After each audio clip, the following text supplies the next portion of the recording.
Bayangkan malam yang begitu tenang di tepian Sungai Kapuas.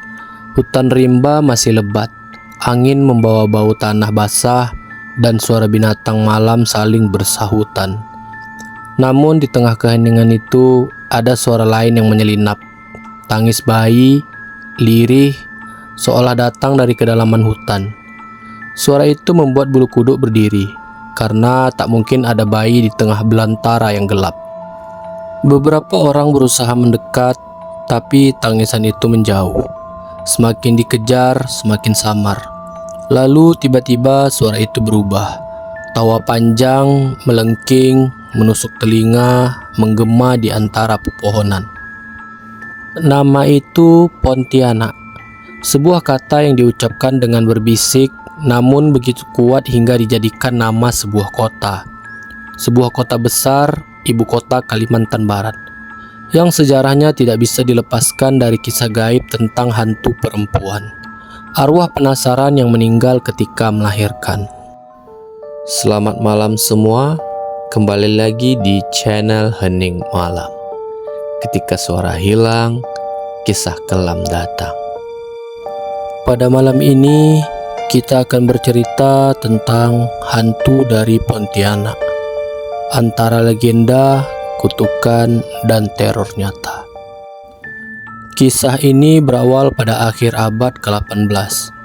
Tahun 1771, seorang tokoh bernama Syarif Abdurrahman Al-Qadri memimpin rombongan untuk membuka lahan pemukiman baru. Ia berasal dari keluarga keturunan Arab, seorang bangsawan yang ingin mendirikan pusat pemerintahan di tepian Sungai Kapuas. Namun hutan yang hendak mereka buka bukanlah hutan biasa. Hutan itu dikenal masyarakat sekitar sebagai tempat yang angker, tempat di mana suara-suara aneh sering terdengar. Pada malam-malam pertama, para pengikut Syarif mendengar tangisan bayi dari kejauhan. Ada yang mendengar tawa perempuan, ada yang mengaku melihat sosok wanita berambut panjang melintas di antara pohon, hanya untuk menghilang saat dikejar. Kuda-kuda yang mereka bawa seringkali rewel, tak mau diam, seolah mencium sesuatu yang tak terlihat. Orang-orang mulai ketakutan, namun Syarif Abdurrahman tetap teguh. Ia percaya bahwa untuk membangun pemukiman, mereka harus berani menghadapi penunggu gaib hutan itu. Hingga pada suatu malam, ia memerintahkan anak buahnya untuk menyiapkan meriam. Dentuman keras meriam ditembakkan ke arah suara-suara gaib itu. Ledakan membelah hutan, menggema di udara, dan entah bagaimana setelah itu suara-suara aneh itu pun menghilang. Sejak saat itu, tempat tersebut menjadi aman untuk dihuni, dan di sanalah kota Pontianak berdiri. Nama kota pun diambil dari hantu yang diyakini menghuni tempat itu. Sebuah cara mengabadikan peristiwa, sekaligus pengingat bahwa kota ini lahir dari perjumpaan manusia dengan makhluk gaib. Pontianak dalam masyarakat Melayu dikenal sebagai roh perempuan yang meninggal saat melahirkan. Dalam tradisi lama, kematian seperti itu dianggap tidak wajar, penuh penderitaan dan meninggalkan dendam. Sosoknya digambarkan cantik, mempesona dengan rambut panjang terurai. Berpakaian putih, namun di balik kecantikannya, ia menyimpan wajah menyeramkan. Mata merah menyala, gigi bertaring, kuku panjang tajam. Ia sering muncul dengan aroma wangi bunga kemboja. Aroma yang menipu, sebab setelahnya bau busuk menusuk hidung. Pontianak juga terkenal dengan suaranya. Ia bisa meniru tangisan bayi untuk memancing rasa iba.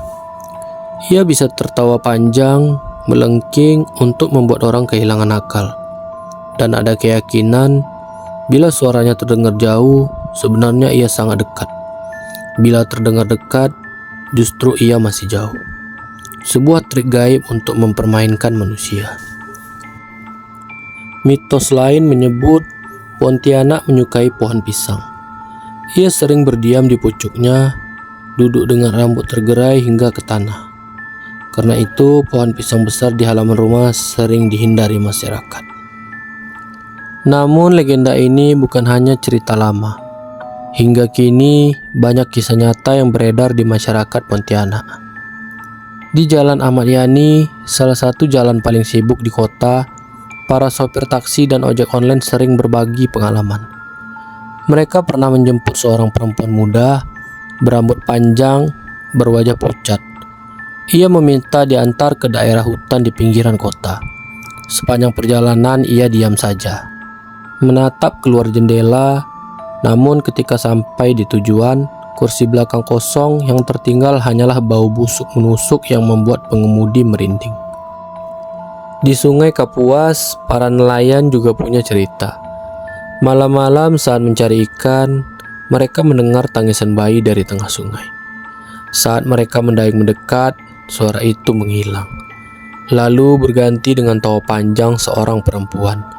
Konon siapapun yang nekat menoleh ke arah suara itu akan jatuh sakit keesokan harinya. Di sebuah kampus tua, mahasiswa yang lembur mengerjakan tugas sering diganggu.